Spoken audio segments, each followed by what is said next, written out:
Welcome all. Today I am going to deliver a lecture on interrupt programming with 8051 microcontroller. It is a topic of unit number 5 of processor architecture and interfacing syllabus. So let's start with the what is interrupt. So interrupt is an external or internal event that interrupts the microcontroller to inform it that the external device needs its service. Actually, the single microcontroller can serve the several devices or it can give service to many devices. So there are two ways of doing that. The first one is the interrupt and the second one is or interrupt or polling. So in interrupt method, whenever any device want the service from microcontroller, the device notify microcontroller by sending an interrupt signal. Upon receiving that signal by microcontroller stop its current execution and serves that device or gives service to that device. And the program which are associated with that service that is called as interrupt service routine or interrupt handler. That is nothing but the set of instruction are written to service an interrupt. It is called as ISR or interrupt handler. Now 8051 microcontroller has 6 different interrupt sources. Among that, 3 are external interrupt sources, that is reset. Next one is int 0, that is interrupt 0, and int 1 interrupt 1. And internal interrupt sources timer 0, timer 1 and serial port. Among that, timer 0 interrupt is represented, that timer 0 interrupt flag is represented as TF0, which is a bit of tick-on resistor. We have studied that in timer and counter programming. Then timer 1 interrupt flag is represented as a TF1, which is also part of your tick-on resistor. And the serial port, the two interrupts were associated with serial port. One is a TI, that is a transmit interrupt flag, and another one is RI, received interrupt flag. That these two bits are present in SCON register, serial control register. We have seen in serial communication of 8051 microcontroller. So there are 6 interrupt sources are available. So like next is polling. Now we have already discussed what is interrupt. Whenever interrupt is occur, microcontroller has to stop its current execution and give service to that device. Now what is polling? In case of polling, 8051 microcontroller continuously monitor the status of device until some predetermined condition is met, and then it serves the device. That means interrupt signal or in not any signal is sent by the device, microcontroller has to monitor the device, and then if any predetermined condition is met, then the devices get served. So the difference between interrupt and polling is given in the next slide. So interrupt is nothing but microcontroller is free to execute any programming task, any other programming task, because it does not want to continuously monitor the device. But in case of polling, microcontroller cannot perform any other task other than monitoring the device status. Now next is ISR, that is what the interrupt service routine. Now when microcontroller receives an interrupt from any of the 6 interrupt sources, it executes a call to interrupt service routine. For every interrupt, there must be an interrupt service routine. The interrupt service routine for every interrupt must be located in a fixed memory location in a program memory, and that is called as a interrupt vector table. That means every interrupt having its own ISR, and that is stored into the ROM location, that is stored into the ROM at a fixed location, and that fixed location is nothing but the IVT, that is interrupt vector table. Now the interrupt vector table is given here. Now here 3 columns are there. One is the interrupt source, next is a ROM location, and next is a pin. Now the first interrupt source is reset, and its ROM location is 4 times 0H, and pin is pin number 9 of 8051 microcontroller IC. We have studied the pin diagram of 8051 microcontroller. In that, pin number 9 is a reset, and which is one of the interrupt source. Next interrupt is int 0, that is interrupt 0, and its ROM location is 0003H, and pin number 12, and that is nothing but the pin number 2 of port 3. We know that port 3 is a multifunction port. The pin of port 3 are the multifunction. So the P3.2 is used by the interrupt 0, then timer 0 interrupt. So that is nothing but I can say the flag is TF0 here, and its address is 000BH. Next is int 1, interrupt 1. ROM location is 0013H, and the pin location is 13, that is the pin number 3 of port 3. Next is timer 1, that is represented as a flag TF1 and whose ROM location is 001BH. Next is a serial port, that is 0023H.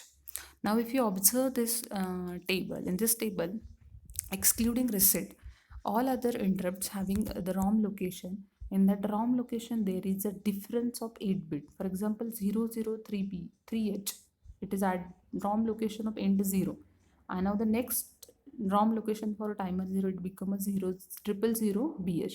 So there is a gap of 8 bit between the at ROM location of int 0 and timer 0 everywhere. Next is a 000BH, timer 0, and for int 1 0013H. Now the next point is redirecting 8051 from interrupt vector table at power up. So whenever the microcontroller is power on, so at that time how the interrupt or a interrupt vector table is bypasses. So that is given in this code. The small code is given org00H, that is the ROM location initialized from 00H. Org, it is a similar directive that stands for origin.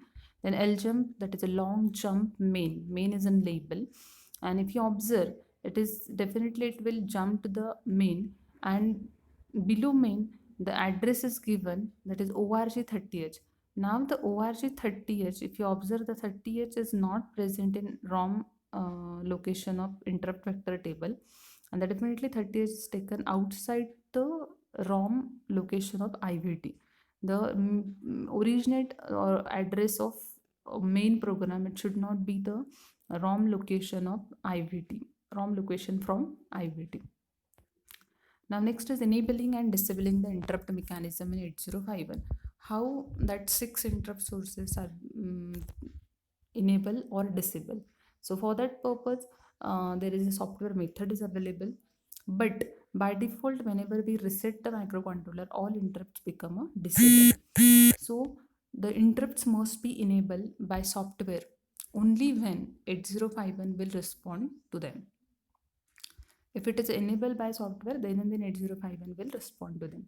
Now a register, for that purpose, a register is available that is called as interrupt enable register, which is responsible for enabling and disabling the interrupt.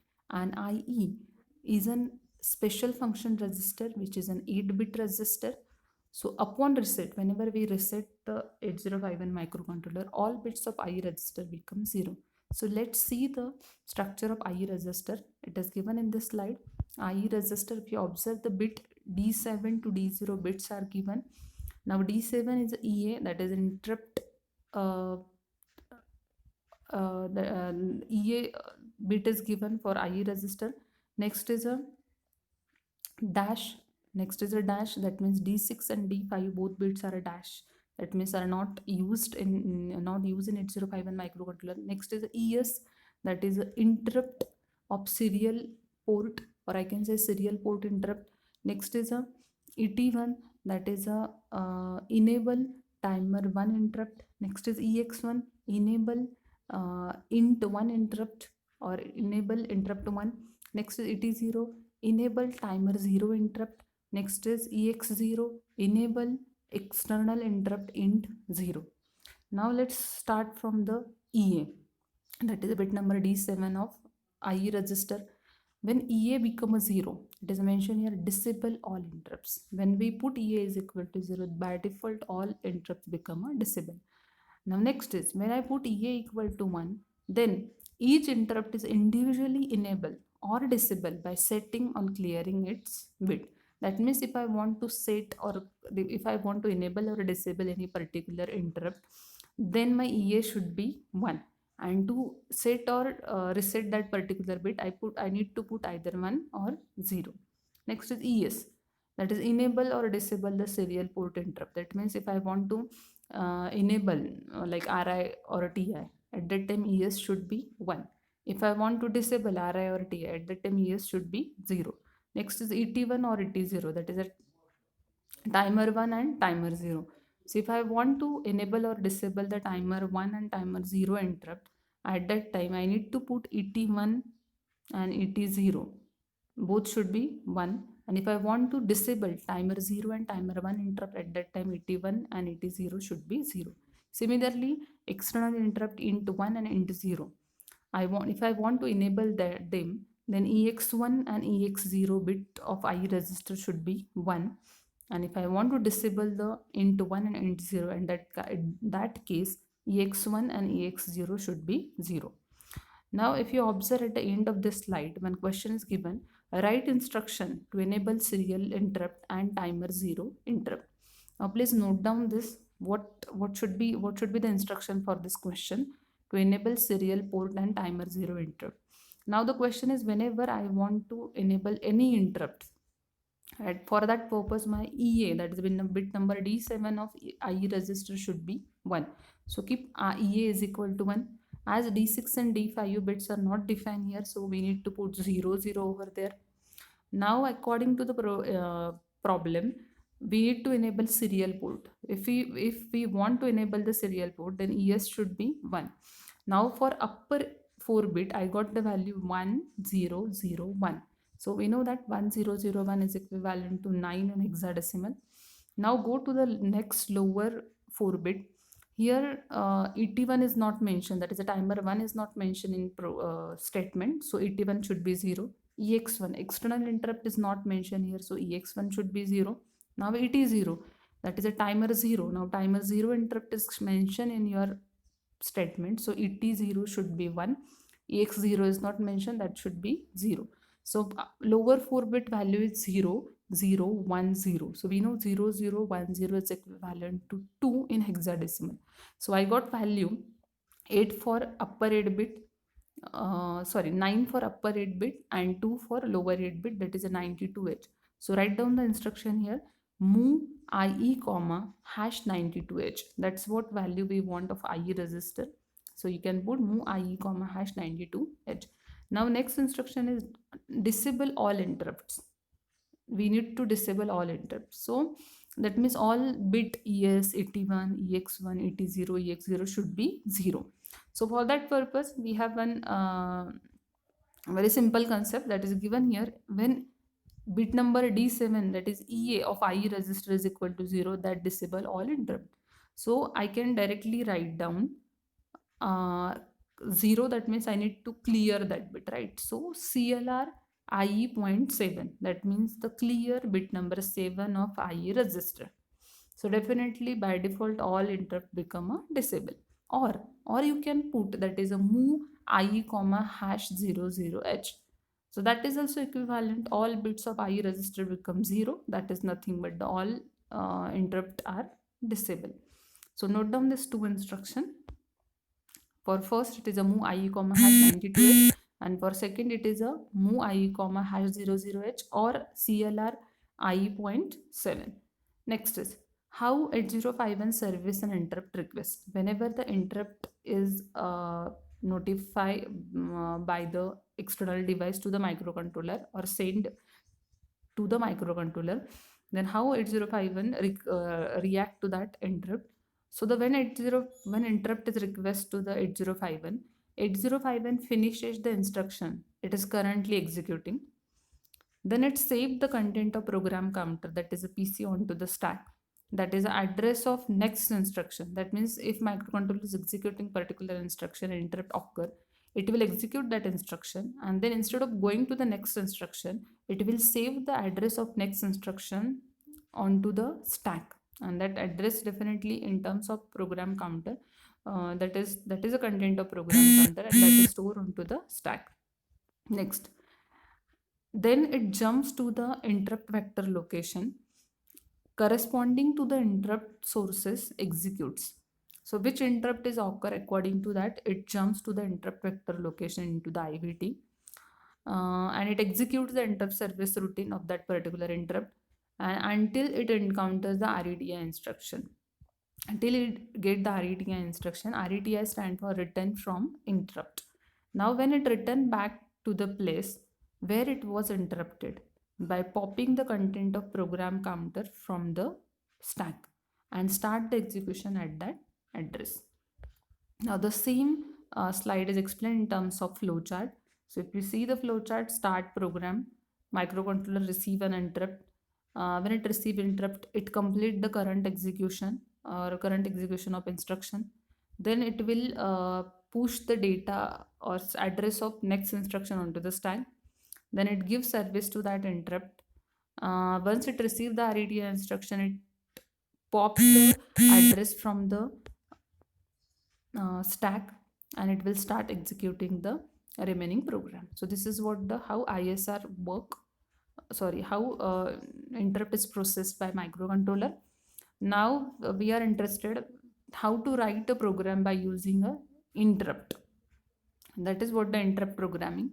In last in last timer oblique counter programming lecture, we have seen how to write a program to generate a square wave.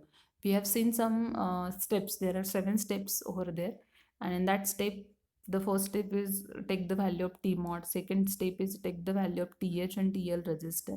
So for TH and TL register, there to find out the value of TH and TL register, there are again 4 steps are available. So the same things we have to follow here, but just read the timer is operated in which mode, because where we have studied the timer operation, or we have written the program when timer working in mode 1. Now see the statement here. The statement is write a program to continuously read data from P0 and display onto the P1. That means we need to read the data from P0 and display it onto the P1 simultaneously, creating a square wave of 200 microsecond on P2.1 using timer 0. So it's very clear mention here. The square wave whose period is given, that is a 200 microsecond, and port is also mentioned, that is a P2.1.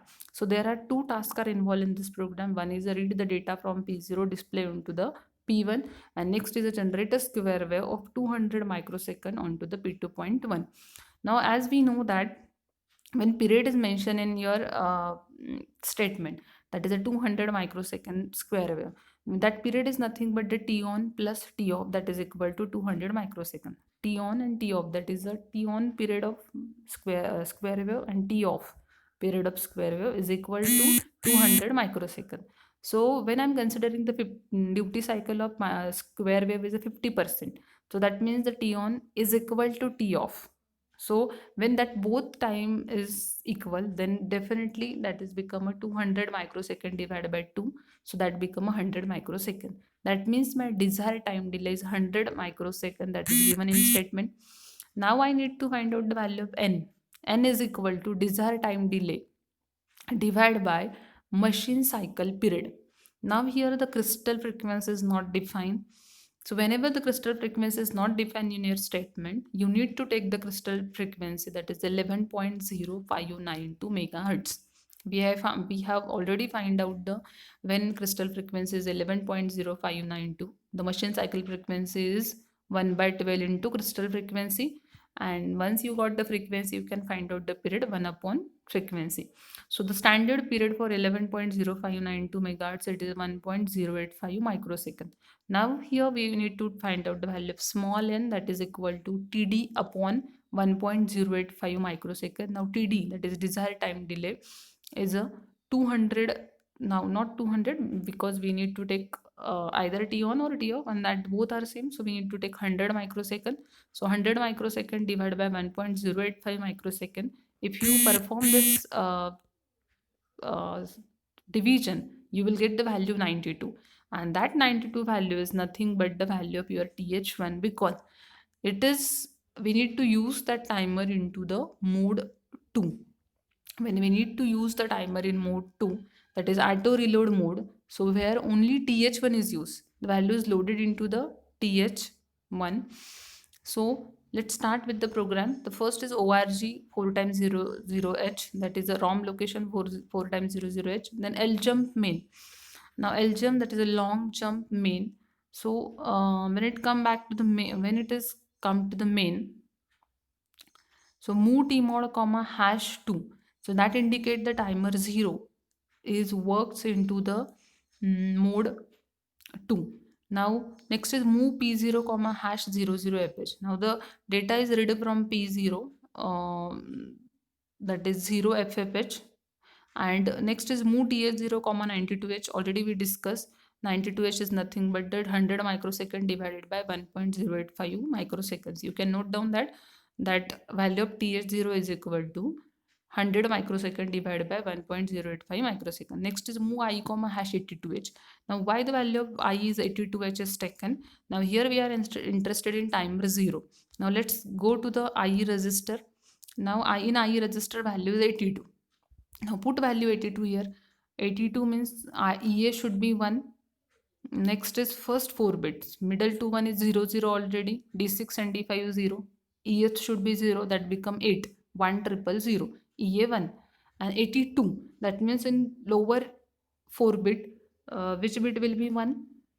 ET1 should be 0. EX1 should be 0. ET0 should be 1. And EX0 should be 0. So that means it becomes a 0 0 1 0.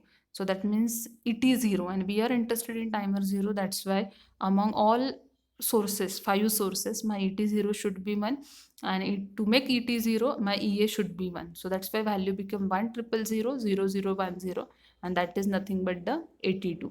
So it depends the value of IE which interrupt you are using in your program. Here timer 0 is used, so that's why the value of IE become 82h.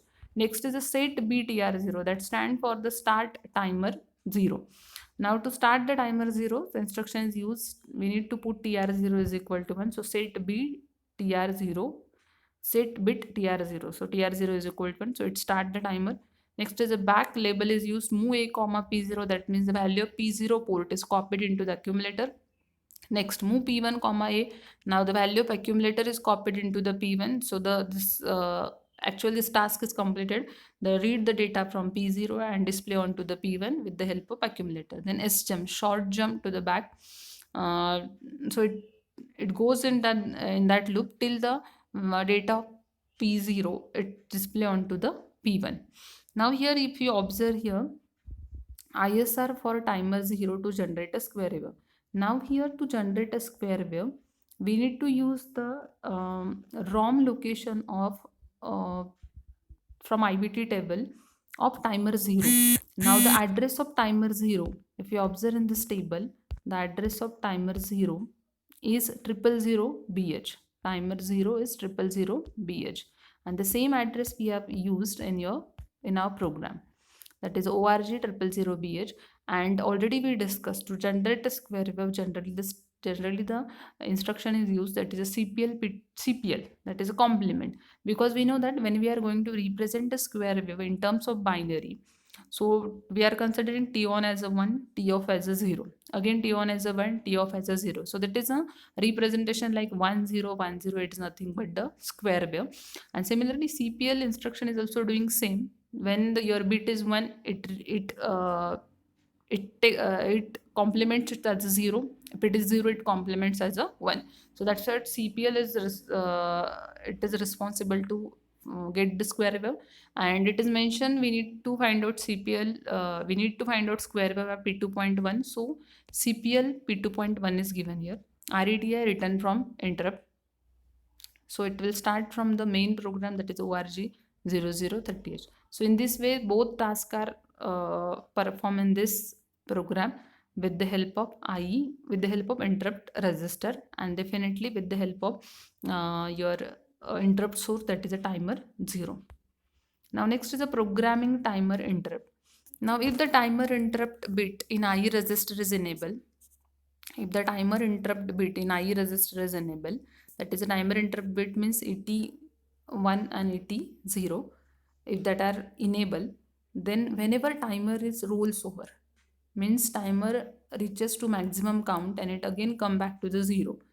So at that time TF flag is a set and 8051 is interrupted. Now either TF1 or TF0. The interrupt service routine for timer can be placed at interrupt vector location, that is given in IVT, if it is small enough. But if in case it is not small enough, in that case elsewhere it is redirected redirection from the interrupt vector location. Now next, in programming external hardware interrupts. So the following external interrupts are available: reset, interrupt 0, interrupt 1. Reset is nothing but the power on whenever it is used to power on reset. Reset is a pin number 9 of 8051 microcontroller. Now therefore two external interrupts, int 0 and int 1, that can be used by external hardware to interrupt 8051. Now there are two activation levels for the external hardware interrupts. One is a level trigger, another one is a edge trigger. So level trigger interrupts is the default mode upon reset. Level trigger interrupt is the default mode upon reset of the 8051. So we know that what is level trigger and edge trigger. We have discussed this concept in digital electronics. So there are two way of activation of external hardware interrupt, level and edge trigger. But the level trigger interrupt is the default mode upon reset of 8051. Now the role of Tick-on resistor. So which bit of Tick-on resistor we are which are used here for interrupt programming. So the IT0 and IT1. Now that is very sorry, it should become a int 0 and int 1. So int 0 and int 1, that is interrupt 0 and interrupt 1. Int 0 is a level edge trigger interrupt, and int 1 is a edge trigger interrupt. Now to make the int 0 edge trigger, the instruction is set b tick-on point 0. So you need to put the first bit, that is it should be int 0 here, that int 0 should be 1. And now to make the IT1 as a edge trigger, the instruction become a set b tick-on point 2, that is the int 1 should be 1. To make the edge trigger, we need to put that value as a 1, and to make the level trigger, we need to put that value as a 0. It's very clear. For edge trigger, it should be 1. For level trigger, it should be 0.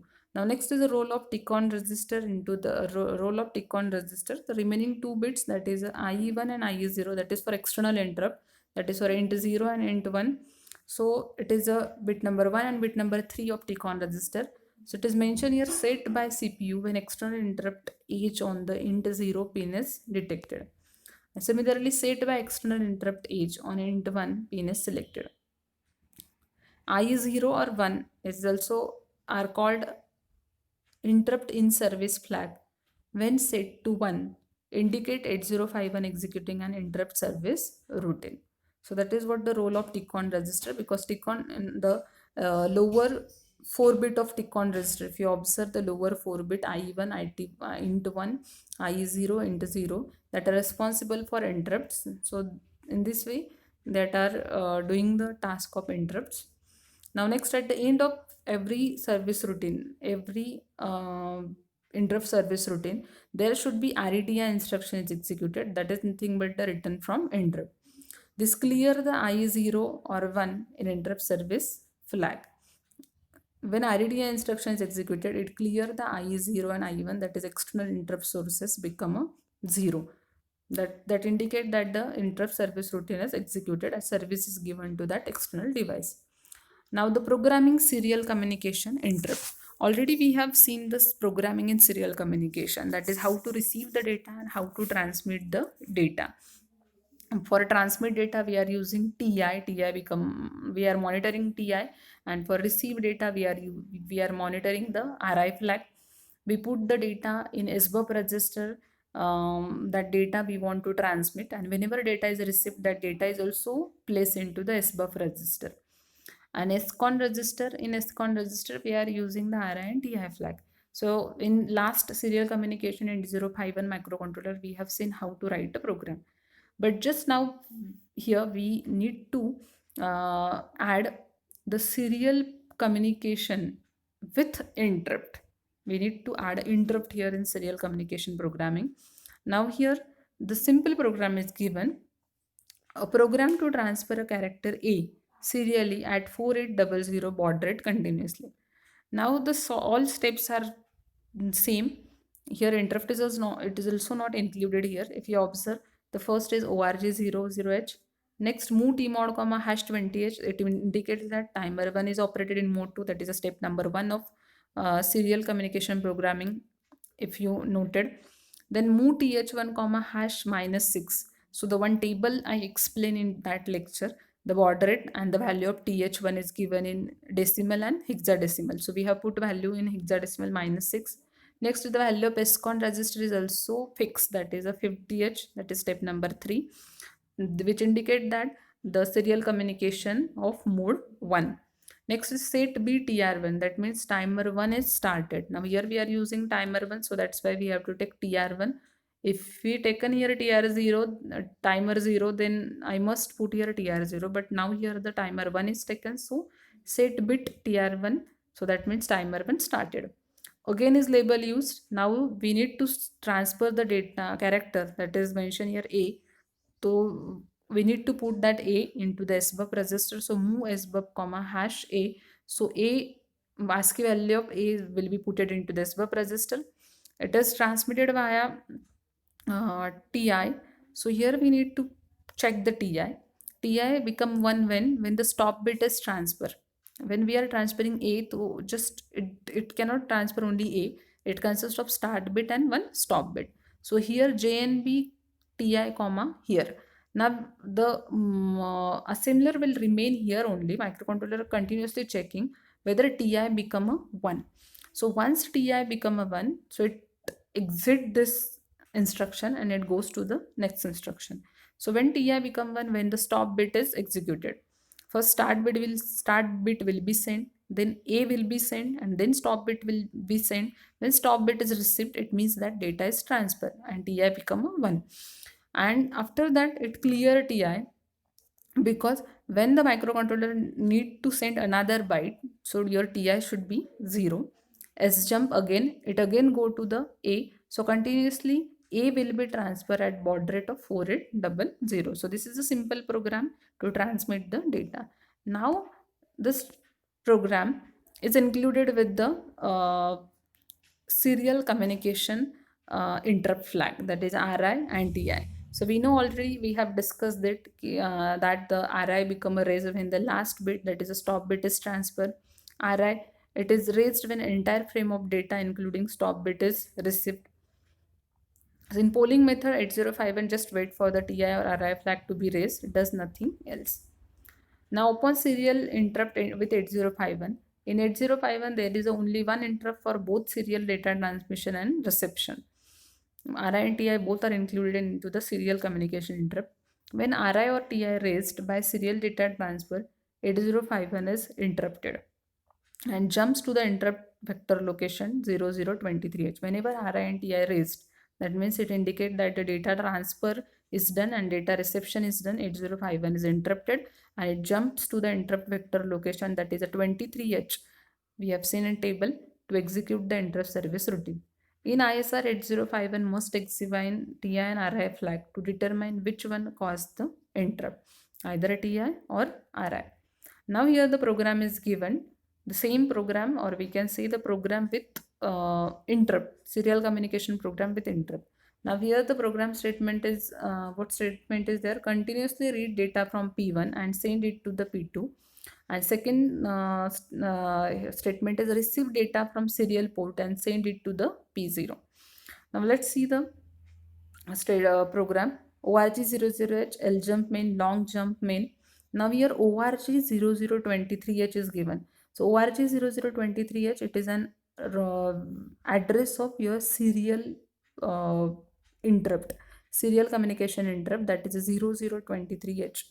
Now LJump serial, now serial and main both are labels are given, long jump. Now we'll see the main. Move P1 comma hash 0 FFH. We need to read the data from P1 port. Now next is move tmod comma hash 20h. That same steps are followed, 20h. Now next is move th1 comma hash fdh is given. The value of timer is mentioned here. That is a th1 is a comma hash fdh. Now here the value is taken randomly, because in your program statement it nothing included. So we need to put the value of th when it's hash fdh is taken. Uh, or I can say not randomly, it is taken from the table of baud rate and timer. Baud rate is not mentioned over here.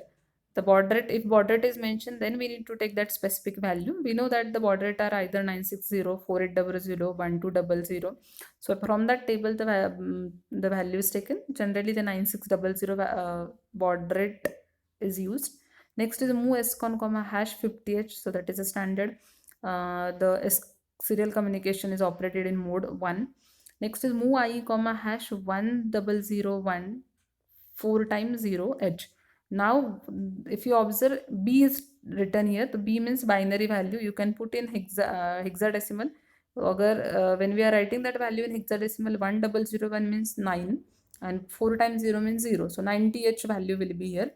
And according to the I register, which interrupt source should be 1 for serial programming? For serial programming, that ES should be 1. And if you observe the IE register, in IE register, ES is equal to 1. When I putting ES is equal to 1 and my EA should be 1 continuously. So 1001, that become a 9. I am not interested remaining in remaining interrupts. So remaining up lower 4 bit become a 0.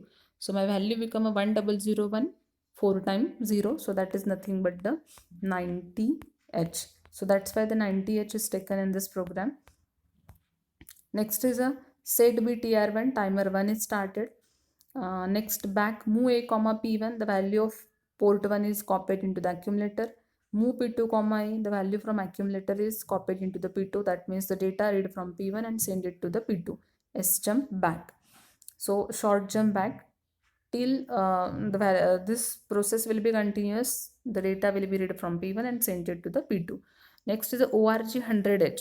Now the value of ROM location is taken, which is outside the IVT table. So serial JBTI comma trans. Now trans is also one of the label is used here. So here move a comma sbuff. Now the receive data from serial port and send it to the P0. Whenever the data is received from the via receive pin, that is put into the SBUF register. We know that when data need to transfer, that is also placed into the SBUF, and when data is received, that is also placed into the SBUF. So that's why instruction is written, because we need to write a instruction receive the data from serial port, send it to P0. जो data receive हुआ है, so whenever data is received, that is also placed into the SBUF register. So move a comma SBUF, the data from SBUF, it is put it into A. Now move P0 comma A, that data from accumulator will be copied into the P0. Next is a clear RI, that indicate the clear receive interrupt flag, and RETI written from the interrupt. Now the trans is clear TI, because your transmission and reception, these are the both what we can say the dependent task. So we need to again clear TI, written from interrupt, and end of your program. So in this way the interrupts is used with the serial communication programming. Now interrupt priority in 8051 microcontroller. Now as we know that there are 6 interrupt sources are available. So for example, if at a time 2 interrupts are activated, then what happened? So for that purpose, the priority is assigned to that interrupt. Now here what happened? Now if you read here, what happened if 2 interrupts are activated at the same time? Which of these 2 interrupt is service first? Now the interrupt which having the highest priority, definitely that interrupt is service first. And by default 8051 assigned the priority level to all interrupt upon reset, because upon reset all interrupt become a disable. So let's see the priority table of 8051. Now this is the priority table, highest to lowest priority. That means the external interrupt 0 int 0 having the highest priority, and serial communication interrupt RI and TI having lowest priority. Then TF0 having the second highest priority, external interrupt having uh, third highest priority. Likewise, this is the highest to lowest priority is given. So if in case the question is like that, if timer 0 interrupt and external interrupt 1, timer 0 interrupt and external interrupt 1 occurs at the same time, so which interrupt is executed first? Definitely TF0, timer interrupt 0 is executed first because it having highest priority than external interrupt 1. Now here the question is, what happens if the interrupt int 0, TF0, int 1 are activated at the same time? Assume default priority level and edge trigger external interrupt. Now what happened if these three interrupts are occur for the first? So definitely according to the table, which interrupt is having highest priority? Int 0. So int 0 is there. Next is which interrupt having? TF0, and next is int 1. So in that way that are executed. So it is given here. Therefore int 0 is service first, then TF0, and then IE1. So that are given in the same sequence. In that sequence the interrupt will be executed. Now next is a most important register, that is IP, interrupt priority register. As interrupt priority table is also there, and one interrupt priority register is also available, that stand for that is also one of the special function register, and that consists of bit of particular interrupt. Now among that IP register, bit number D7, bit number D6 are not defined, that means we have to put 0 over there. Now let's start with the priority bit is equal to 1, assign higher priority, and 0 is equal to assign the lower priority. Now the PS stand for serial port priority bit, PT1 stand for timer 1 interrupt priority bit, PX1 stand for external interrupt 1 priority bit, PT0 stand for timer 0 interrupt priority bit, and PX0 stand for external interrupt 0 priority bit. That means these are the priority bits of 5 interrupts are defined here: PS, PT1, PX1, PT0, PX0, that are noted into the red color. So assume that after reset, the interrupt priority is set by the instruction move IP, 4 times 0 1100B. 4 times 0 110B. So let's see the value 4 times 0.